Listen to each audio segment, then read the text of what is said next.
é importante que vocês façam ações do chat, tá? Vou fazer projeção da tela inteira. Deixar aqui para fazer a minha gravação, tá? Vai passar para vocês agora. A gente vai passar o que é equilíbrio, definição básica e as informações importantes, certo? E depois disso daqui, na próxima semana, a gente vai aprender a fazer os cálculos. Tem alguma coisa agora. A gente passar toda a parada da definição. Vai fazer. Então, bora lá, bora lá. A nossa aula de hoje é sobre equilíbrio químico. Equilíbrio químico, magnética.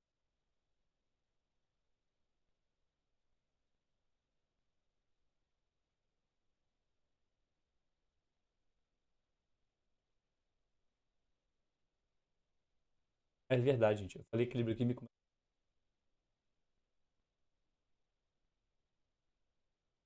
magnética. Pronto. Então a gente vai passar basicamente as informações importantes referentes a esse tema. Magnética química. O que é, como é que funciona, quais as principais características dela, tá? Como é que a gente faz os cálculos iniciais, os cálculos básicos, para dar prosseguimento para uma listinha de atividades, tá? Então, bora lá. O que é cinética química? Gente, coisa que a gente trabalha com tempo. É.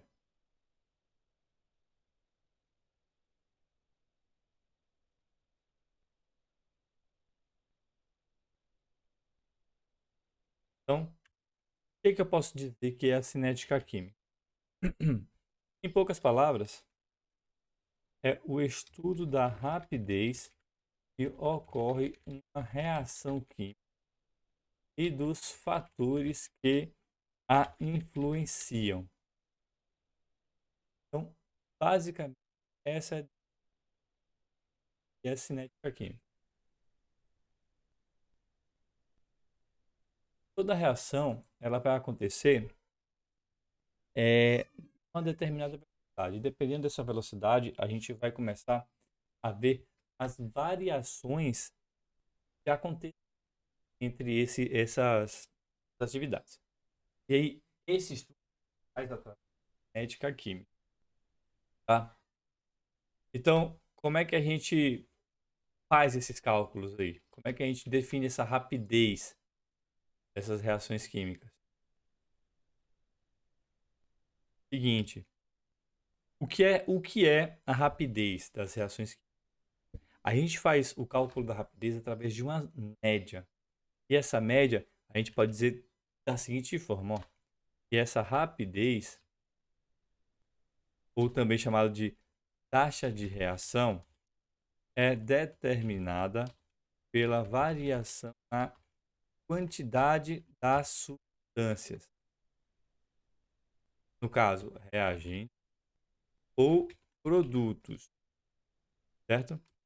Que participam da reação durante o tempo de observação. Bom, tá. Temos a cinética aqui. Já sabe que a velocidade com que uma reação acontece, e a gente já sabe que essa velocidade ela é dada por taxa de reação, né? Ela é dada pela variação das quantidades dos elementos no decorrer de uma equação química. Vou catar aqui. Gráfico químico. Melhor forma de analisar. Ao de gráfico.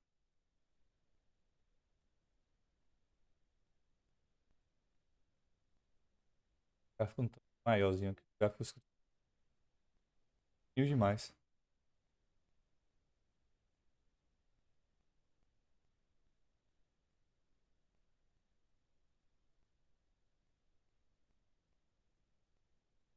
Gráfico médio.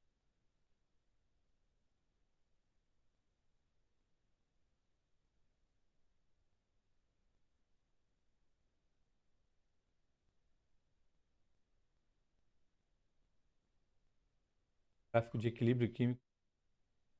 Não é nada. É o gráfico que eu gosto de usar.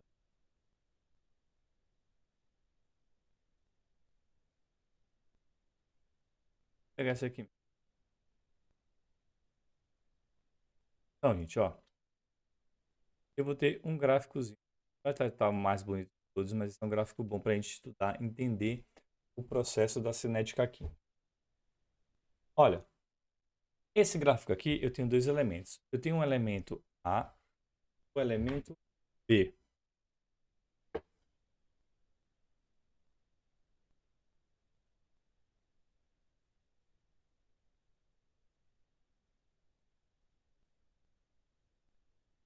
Pronto.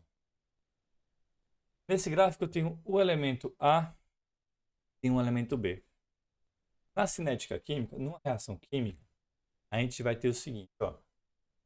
Vai ter sempre reação química. Vai ter o reagente. Vai ter reagente. Certo? E reagentes e o produto. Bom, então observe. O reagente, isso de uma reação química, o reagente vai ser aquele que a gente vai ter em maior quantidade. Por quê? Porque não se iniciou a reação química. Posso dizer que os reagentes eu teria ele em potes separados. Já os produtos, não tem quantidade nenhuma, porque se não iniciou a reação química, não tem como eu ter uma quantidade inicial. Como esse gráfico aqui está baseado no tempo, o que é que a gente tem que analisar? A gente tem que analisar quem é o reagente, quem é o produto. Então, nesse esquema de cá, eu posso dizer para vocês que o reagente é aquele que no início da reação química tem a maior quantidade. Então, olha aqui, ó, quem tem a maior quantidade é aqui, ó, que aqui está na quantidade grande. O verdinho está na quantidade zero. Então, os reagentes dessa reação aqui é o reagente A. Consequentemente, o produto vai ser aquele que não tinha nada. No decorrer da reação química, ele foi aumentando a sua quantidade. Então, não tinha nada no decorrer da reação química. Trouxe a sua quantidade. Então, C, o B, tá? E o que é que você consegue visualizar no decorrer do tempo? Ó, no decorrer do tempo, os reagentes, que é o A, que tinha a maior quantidade, ele foi consumindo. Ele foi sendo consumido. E esse consumo dele, o que aconteceu? Foi produzindo, tá? Foi formando o componente B. O B é uma substância que não vai ser o consumo do reagente. Será consumido. No decorrer do tempo, será. E o B será produzido, tá? É assim que a gente visualiza, certo? Claro que a gente pode ter gráficos de diversas formas. Por exemplo, vou pegar um outro modelo de gráfico aqui.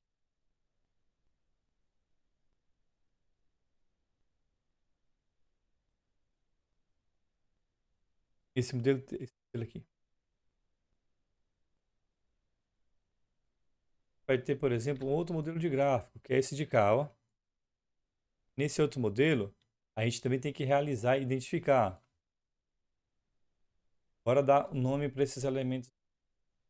Eu vou chamar de A, eu vou chamar de B, e aqui eu vou chamar de C. Certo? Genericamente, o que é que está acontecendo? Eu tenho que descobrir quem é o produto e quem é o reagente. Quem vai ser o produto? O produto vai ser aqueles elementos no início da reação química. E o reagente vai ser aquele produto da reação química que tinha a sua quantidade máxima. Tá? No decorrer do tempo, o que acontece? o reagente ele vai sendo consumido e ao ser consumido ele vai formar os produtos. Então, se vocês observarem nesse gráfico, a gente já consegue descrever. O A tem a sua quantidade máxima no início, então ele vai ser um reagente. O B tinha 0 no início e aumentou sua quantidade no decorrer do tempo, então ele é um produto. E o C, mesma coisa que o B. Ele é um produto. Tá? Quando a gente monta essa equação aqui, seria construída produto A, esse produto passou por um processo de decomposição, ele virou B, tá? Então, esse é o processo da reação que acontece, certo? É isso que a gente tem que entender quando a gente fala velocidade da reação química. Tá, mas como é que eu posso ver o cálculo dessa velocidade? Como é que eu descubro a velocidade de uma reação química? Para descobrir a velocidade de uma reação química, a gente vai passar por um processo que nós chamamos de... Vou ter foto aqui para mostrar para você. Por um processo que nós chamamos de cálculo de velocidade. Então, como é que a gente vai fazer o cálculo da velocidade desse produto? Cara, o cálculo da velocidade ainda está basicamente uma fórmula que já conhecem da física, certo? Só que vai ter uma pequena alteração, que é a fórmula da velocidade. Então, eu posso dizer para vocês que eu vou ter dois tipos de velocidade. Eu vou ter a velocidade de reação, certo? E vou ter a velocidade, reação não, dos reagentes, e vou ter a velocidade dos produtos. Então, eu vou ter a velocidade de consumo dos reagentes e a velocidade de produção dos produtos, tá? Como é que a gente faz isso? Eu simplesmente vou pegar a concentração, melhor dizendo, pegar a variação da concentração dos reagentes e dividir pela variação do tempo dessa reação. Variação do tempo da reação. Algumas coisas importantes para a gente lembrar. Toda vez que vocês verem isso aqui, ó, gates, um elemento químico dentro, e vai estar sendo referência à concentração.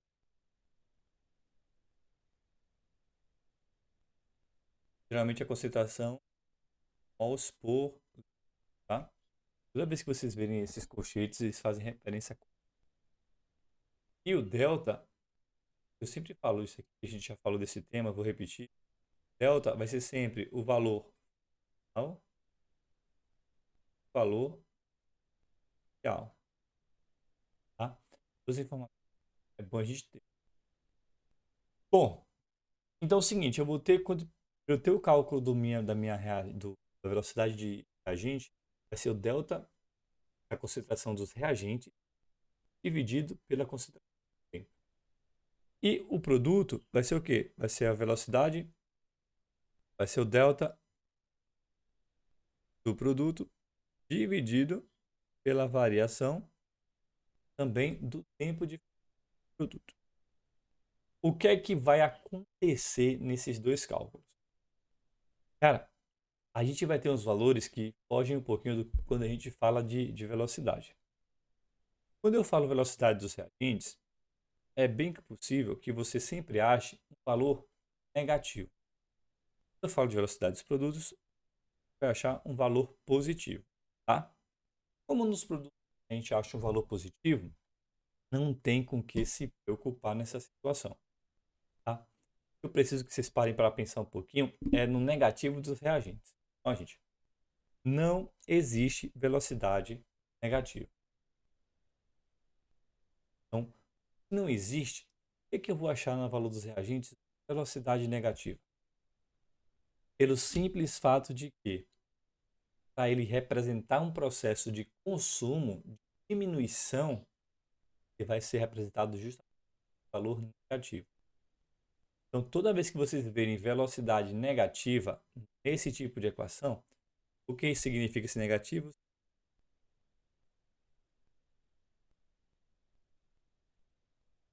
Da quantidade da concentração.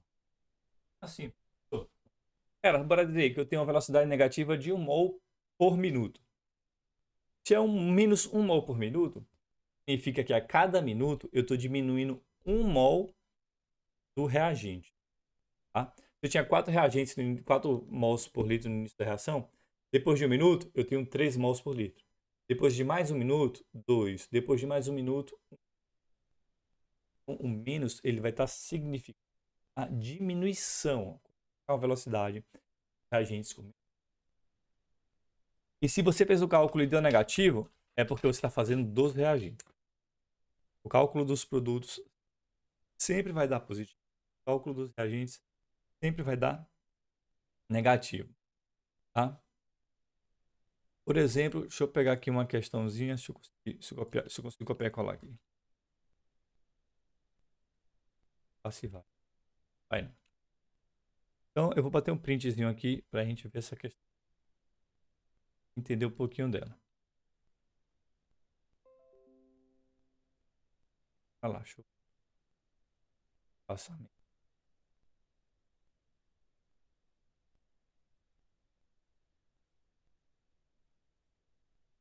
Eu tenho essa questãozinha. Considere a seguinte representação de uma reação hipotética em 100 ml de solução. Durante a reação, os seguintes dados foram coletados. Na reação A, eu tinha 0,65 mols no início. Depois de 10 minutos, eu tenho 0,50 mols. Depois de 20 minutos, 0,42 mols. Depois de 30 minutos, 0,36 mols. Depois de 40 minutos, 0,30 mols. Ou seja, a cada 10 minutos foi reduzido quantidades diferentes do mol desse elemento. Supondo que durante toda a reação o volume da solução se manteve a mesma, faço o que se pede. Olha, ele me deu aqui que o volume é 100 ml, ele me deu que a quantidade de mols consumida foi variando no decorrer do tempo. Ele me disse que a quantidade de volume não alterou. Tá? Não alterou. Aí, vamos lá. Letra A. Calcule a quantidade de matéria de B em cada tempo apresentado na tabela, sabendo que no tempo zero não há moléculas de B. Olha, gente. Esse primeiro cálculo, a gente precisa estar atento aos valores estequiométricos, a esses valores de cálculo. Os valores estequiométricos são os valores numéricos que ficam na frente. A química não tem nenhum número, que é 1, porque 1 é um número invisível. Então, temos que ficar atento a esses valores para descobrir os valores referentes à quantidade de matéria. Então, se a cada 2 mols de B produz 1 mol, a cada 2 de A se produz 1 mol de B, tem que avaliar sempre depois do primeiro 10 minutos. O de cá, a quantidade de B, eu vou botar aqui embaixo, ó. A quantidade de B vai ser 0, porque no início não tinha nada. Quando passou 10 minutos, eu vou calcular aqui, ó, o delta, a concentração, a quantidade de matéria dele aqui, vai ser o quê? Vai ser final 0,50 menos a inicial 0,60, que vai dar menos 0,15. Eu falei, por que deu menos? Ele é o reagente, então ele está sendo... Tá? Se ele consumiu 0,15, significa que nesse período aqui foi produzido metade disso daqui. Por que metade? Os valores estequiométricos de A e de B é 2 para 1. A cada 2 mols que eu consumo de A, eu produzo 1 de B. Então, se a cada 2 eu produzo 1, a cada 0,15 consumidos, vou produzir metade. Vai dar 0,075. Tá? Aí eu vou ver o valor de K quando for produzido. Eu vou pegar do início até aqui. delta aqui vai ser 0,42,65. Vou pegar a calculadora para facilitar a minha vida. Dá 0,42 menos 0,65 dá 0,23. Dividido por 2 dá 0,115. Na verdade, 0,115.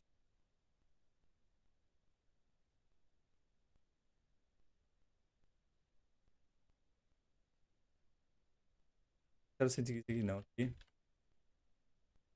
Tá? E aí diminui pela metade dá 0,115. Bora achar o terceiro valor. Delta aqui vai ser 0,36 menos 0,60. Tá? Dá quanto? 36 menos 0, dá 0,29. E dividido por 2 dá 0,45. E por último, a última variação vai dar 0,30 menos 0,65. Lembrando que todos os valores aqui estão. Então dá 0,30 menos 0,60 dá 0,30.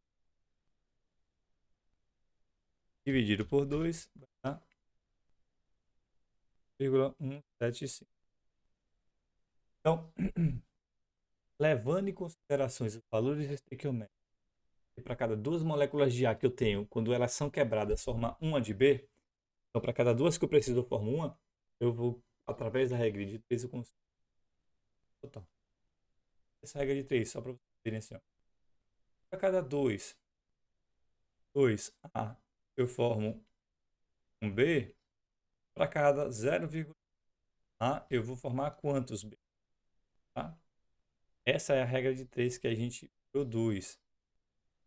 Faz aquele cruzamento que vocês já conhecem. E aí vocês podem usar esse padrão para todos. Faz o cruzamento. E aí simplesmente chega no valor. Para fazer aqui só para ver. Tá? Por exemplo, visual. Olha aqui, ó. 2 x, né? Vezes x vai ser igual a 0, vezes 1. A y e o b. Vai ser 0, igual a 0. Bolo quente. Pronto.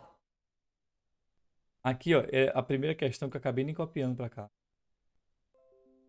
Pediu. Calcule a quantidade de matéria de B em cada tempo apresentada na tabela seguinte. A gente calculou. E sabendo que esse tempo zero não há moléculas de B. Fez o cálculo, já descobriu. Aí ele vem a pergunta B. Calcule a rapidez média de consumo de ar para cada intervalo de 10 minutos. Aí como é que a gente vai fazer? Ele quer saber qual é a velocidade para cada 10 intervalos. Então, a velocidade de consumo de ar. Como é que eu vou fazer? Eu vou lembrar da minha fórmula. A velocidade dos reagentes vai ser igual a variação da concentração dos reagentes dividido pela variação do tempo que levou essa reação. Ele quer para cada 10 minutos. Então, nos primeiros 10 minutos foi daqui, ó. Primeiros 10 minutos, esse trechão aqui.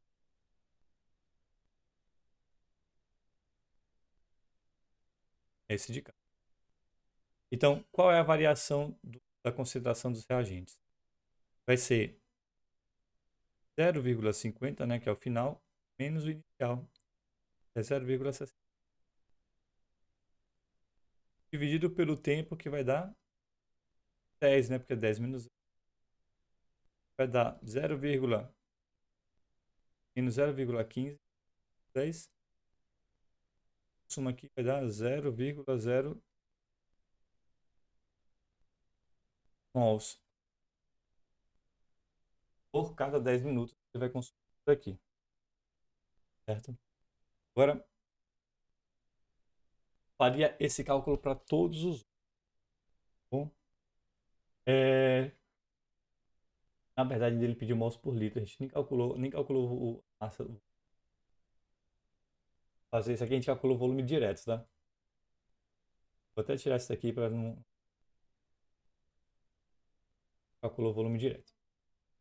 Agora, bora pegar o letra C, que o letra C ele já pede um cálculo mais específico, que facilita a nossa. Está pedindo do B.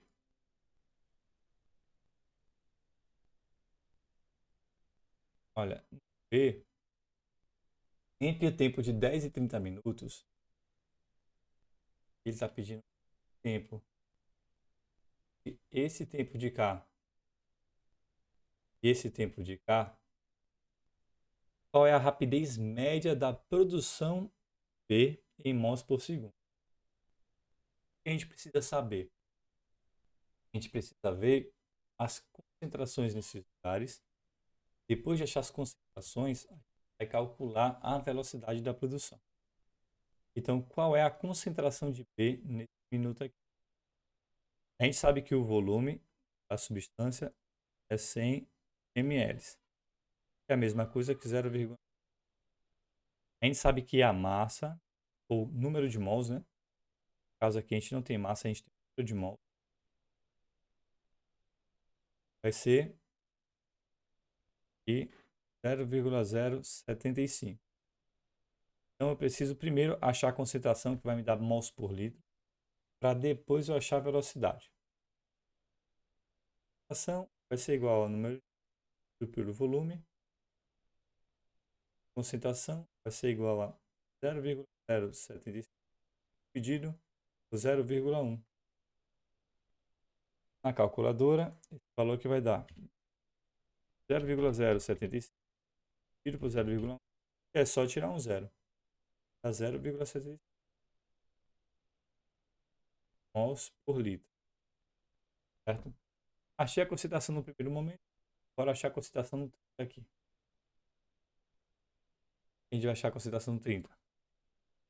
Vai seguir o mesmo valor. A diferença é que esses 30 aqui, no tempo igual a 30, o número de mols vai ser 0,100. Tá? Essa que é a diferença. Então a concentração, vou direto aqui, vai dar 0,45.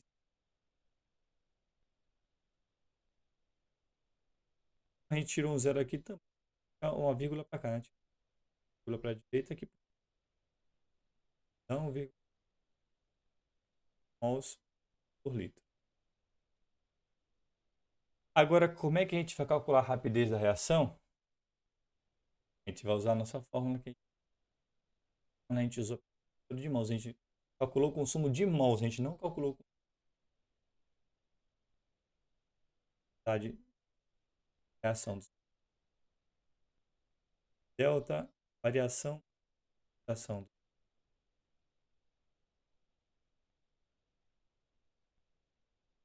Então, com os dados aqui, a gente vai colocar. A variação vai ser igual a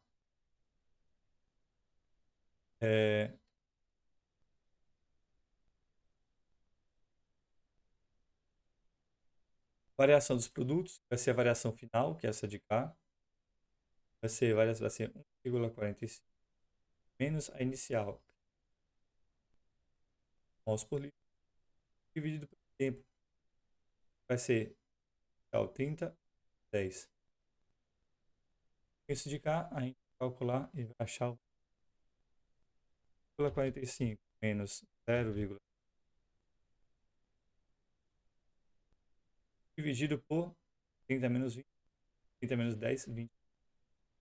Então, essa concentração vai ser 0,7 dividido da de consumo 0 litro, tá? Por minuto. A gente fez mols por litro por minuto, tá, gente? A gente utilizou minuto. No problema, falou, faz por segundo. Por segundo, a gente teria que converter minutos para o segundo. Então a gente achou a velocidade de produção. Olha, é importante saber isso? É, mas não é a parte principal. Quero que vocês peguem desse conteúdo, tá?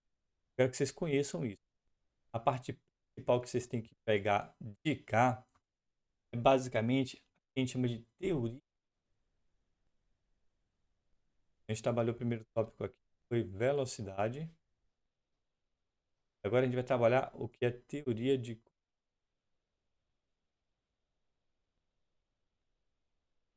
eu print.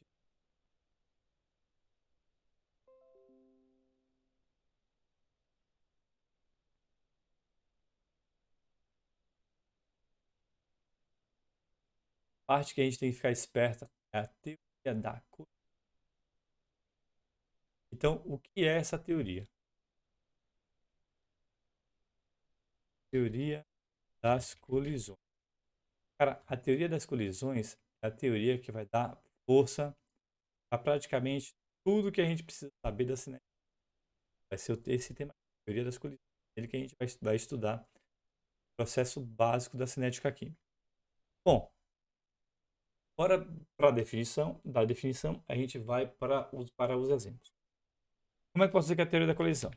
É a reação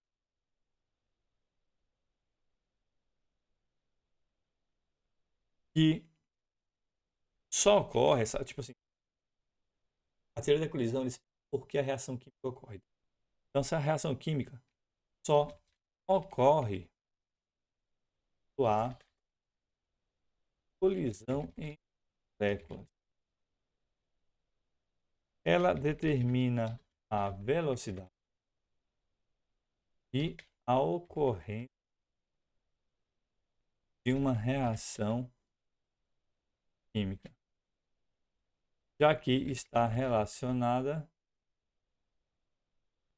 com a quebra das ligações dos reagentes. Bom, essa é a definição mais básica da teoria das colisões. Agora é o seguinte, essa teoria ela não é vazia e ela é baseada em três postulados. O primeiro é o choque orientado, tá? Ou a geometria de colisão adequada, é o primeiro. Aí tem o segundo, que é a energia mínima de ativação. E temos o terceiro, que é a afinidade química. Então, três teorias, elas não são difíceis de visualizar, tá? Elas são teorias simples para a gente ver. Então, a gente vai trabalhar uma por uma para ir identificando, tá? E entendendo o seu funcionamento. A primeira vai ser o choque orientado e geometria de colisão adequada. Novamente, para aquela definiçãozinha básica, eu posso definir isso. Quando ele é bem orientado, ou seja, todos os átomos de uma molécula se chocam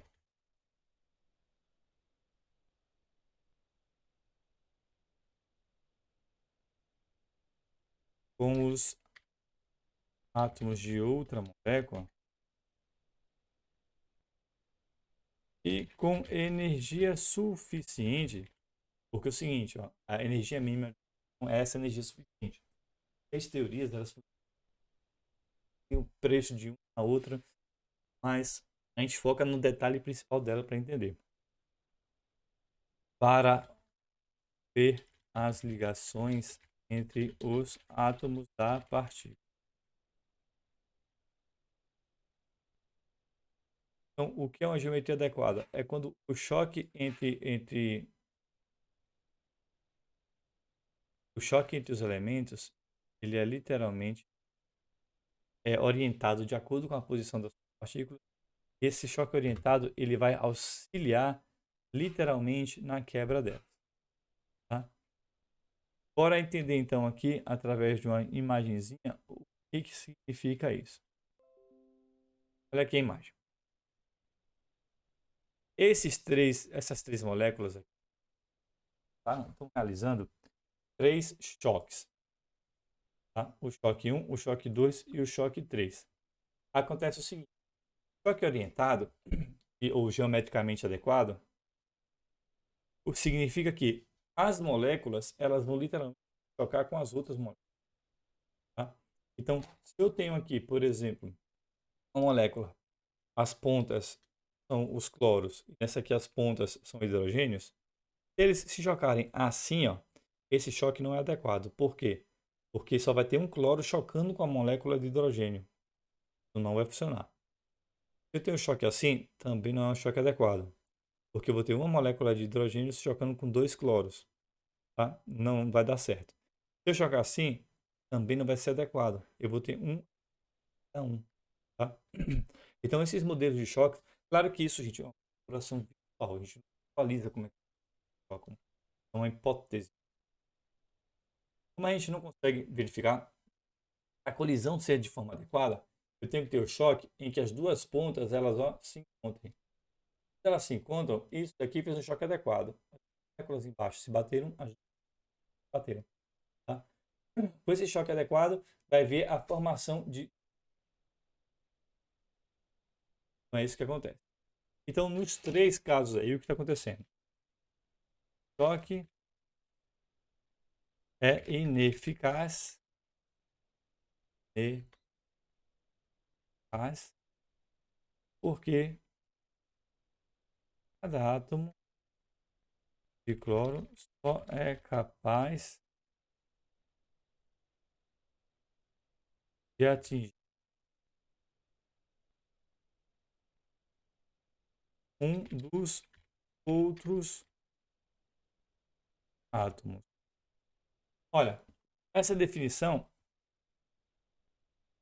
cada átomo, eu vou ficar de cloro, cada átomo só é capaz de atingir um dos outros átomos. Aqui, ó, eu vou deixar essa posição clara. Isso aqui vai funcionar para os. Então, quando isso acontece, quando contato entre 2 átomos adequadamente, ele não tem um toque de colisão perfeito, e aí ele não vai formar. Quando é que acontece então o choque perfeito de colisão? Ele vai seguir esse outro modelo que eu estou passando para você. Nessa imagem de cá, vocês conseguem visualizar o que eu estou falando de choque de colisão adequado. Observa o que vocês estão vendo aqui. Eu tenho uma molécula de iodo, está em verde, uma molécula de hidrogênio, que está em vermelho. Tá?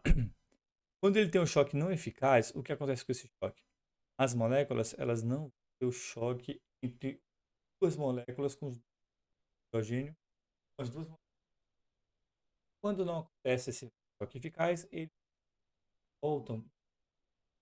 Agora, quando esse choque ele acontece de forma eficaz, o que é que vai ter?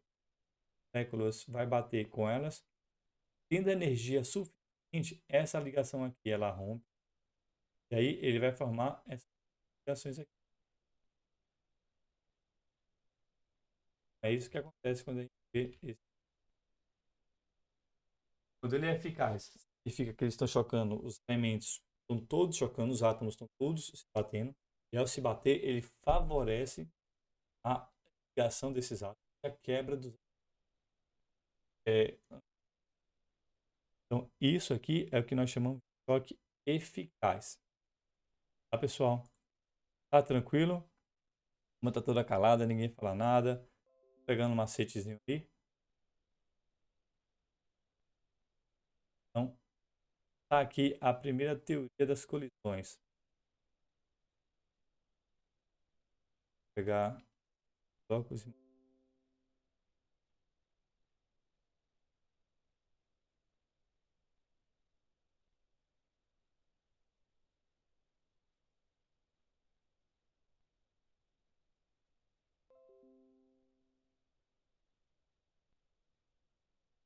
Então, essa é a primeira teoria que a gente tem que falar. Teoria do choque das colisões. Certo? A segunda teoria é, a gente falou, né? A energia mínima.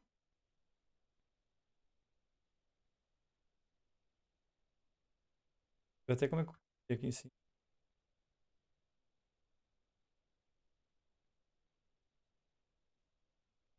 Então, bora lá. Quando a gente fala de energia mínima de ativação, o que é que a gente está falando aqui?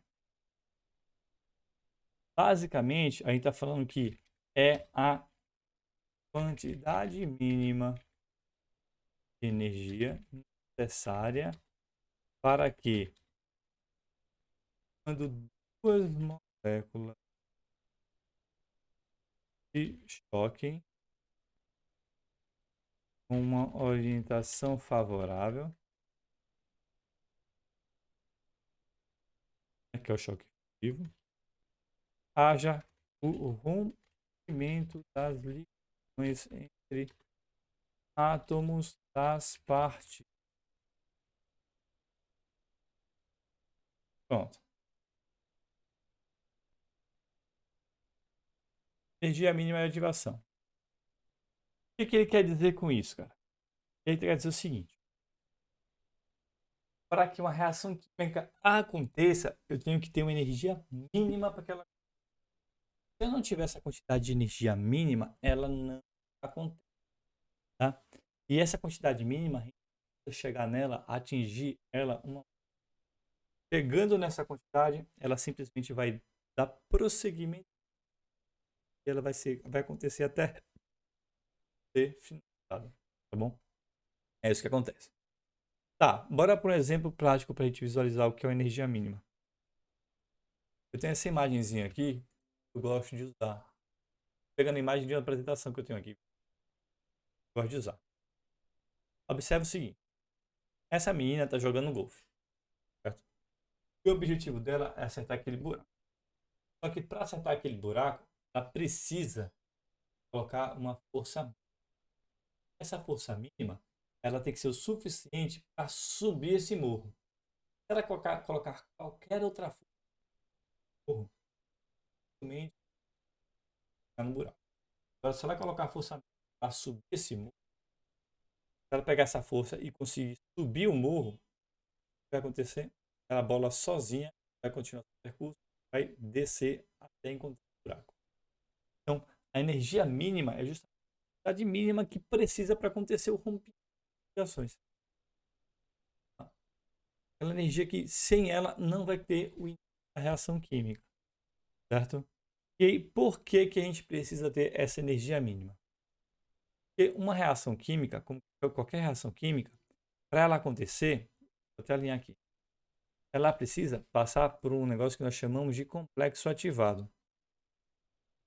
Então, para uma reação acontecer, ela precisa da energia mínima, porque essa energia mínima, ela ativa o complexo, né? Que a gente chama de complexo ativado. Então, ela vai ativar o complexo ativado.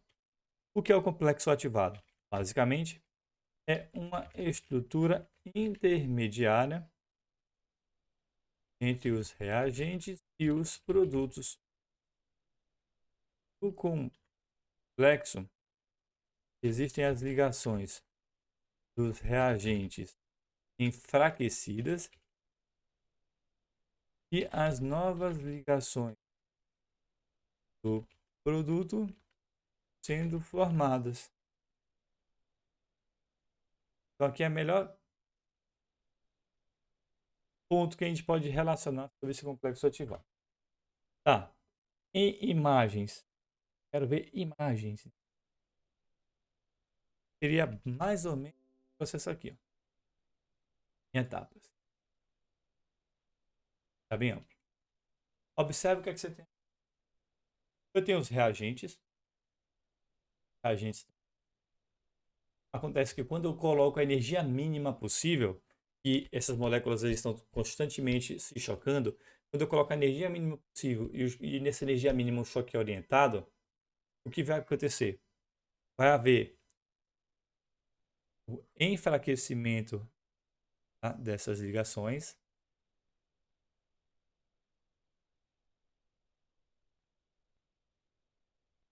E esse enfraquecimento vai fazer com que as ligações se...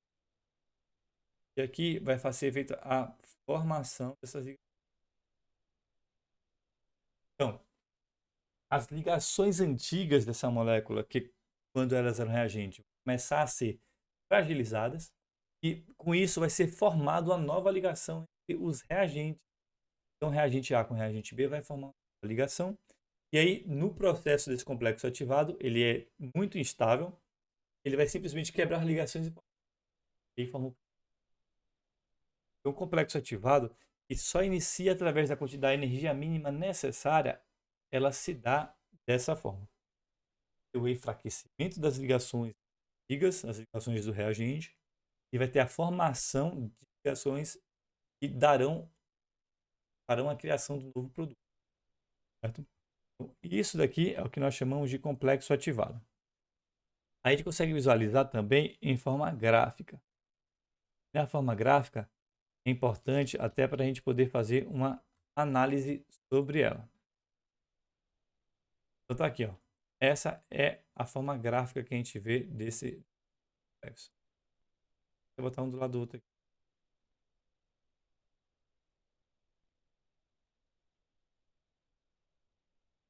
Aqui. Olha, o que é que a gente vai ver então nesse gráfico? A gente tem que entender alguns valores. A gente já falou de entalpia de reações químicas, a gente já tem noção do que é da termoquímica e todo esse processo. Nesse gráfico, eu consigo saber a entalpia dos produtos, reagentes, né? A entalpia que é da termoquímica nada mais é do que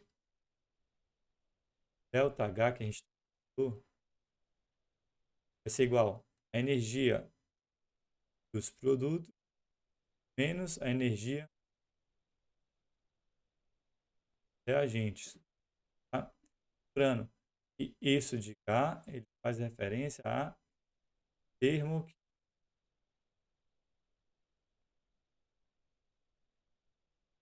Agora, quando eu pergunto para vocês qual é a energia do complexo ativado, cara, a energia do complexo ativado ela vai estar vinculada a isso de cá, ó.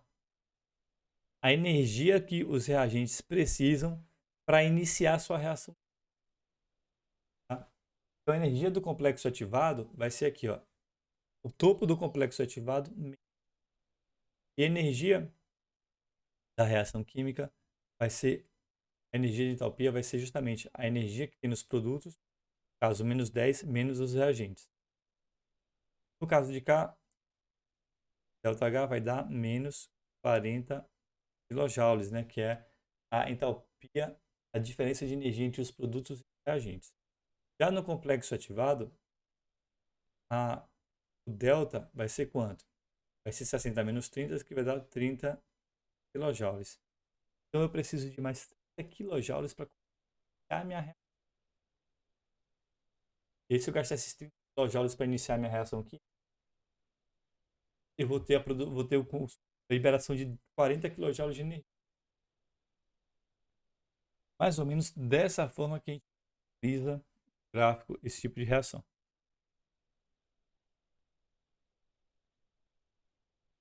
Com energia mínima, a equação tá.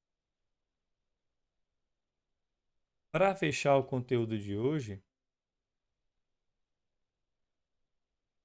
vai falar sobre a teoria das colisões. Ah, 3. Teoria das colisões. Desculpa, teoria das colisões. Afinidade química. Teoria das colisões já é o tema que nós estamos trabalhando. Cara, o legal da afinidade química, ela não é uma parada difícil. É porque a afinidade química é que nem vocês, cara. Quando a gente tem afinidade com alguém, quando a gente tem afinidade com alguma pessoa, quando eu gosto de falar o seguinte, quando bate. Quando você tem alguém que o santo bate, aí o que vai acontecer? Vai ficar conversar com essa pessoa, vai ter uma amizade com essa pessoa, e em alguns casos vão até namorar, dependendo da afinidade. E aí, essa afinidade, ela não é diferente das agentes químicos. Claro que eu tá falando de passar de nada, aí tá falando de capacidade de se unir, tá? Devido às suas características. Então eu posso dizer aqui de forma bem simples, afinidade é o quê? afinidade química, ela diz respeito à capacidade que substância tem de reagir com a outra. Pois, mesmo se duas ou mais substâncias forem colocadas em contato, mas não houver afinidade entre elas, ocorrerá a reação. Então é isso que eu estou colocando, ó. Elementos químicos, eles vão ter maior facilidade de acontecer sua reação, e essa reação vai depender de qual elemento vai estar com qual elemento. E aí, qual é o fator da afinidade química? Cara, quanto mais maior a afinidade, quanto mais fácil a afinidade, tá? A reação ela tende a acontecer com mais eficiência. Aí, se ele não for um elemento reativo, ele não costuma reagir com outros elementos, aí é mais difícil ter essa afinidade, essa reação química. Aí o pessoal fala, por exemplo, do ouro. O ouro é um elemento que ele não oxida, ele não sofre nenhuma corrosão, que ele processo, porque ele tem uma baixa afinidade. Então, dificilmente o ouro consegue reagir com outros elementos. E é isso uma das coisas que faz ele ser tão valioso, tá? O fato de ele não conseguir ter afinidade com outros materiais. Então, ele não se contamina com outros. Bom, então com isso a gente fecha esse primeiro pacotão de informações, tá? É... Cadê aqui e tudo? Bom, Matheus. Eu fecho esse pacotão de informações. A gente falou sobre os diversos tipos de teorias das colisões. Conversamos um pouquinho sobre como acontece as reações químicas, tá? A gente falou sobre a velocidade de reação, como é que a gente se dá, como é que a gente calcula, a atenção de algumas coisas que vocês já estudaram para fazer esses cálculos, tá? A gente falou sobre os tipos de teorias das colisões, que é o choque orientado, a energia de ativação e sobre afinidade química. Então, a gente fechou todo um grau de conteúdo aqui. Eu acredito que eu não tenho nenhuma listinha de atividades para vocês fazerem referente somente a esse conteúdo. Vou até abrir aqui minha vida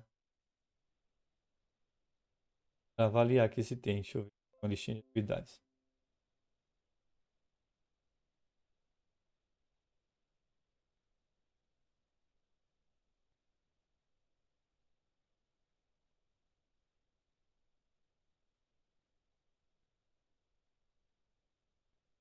Não.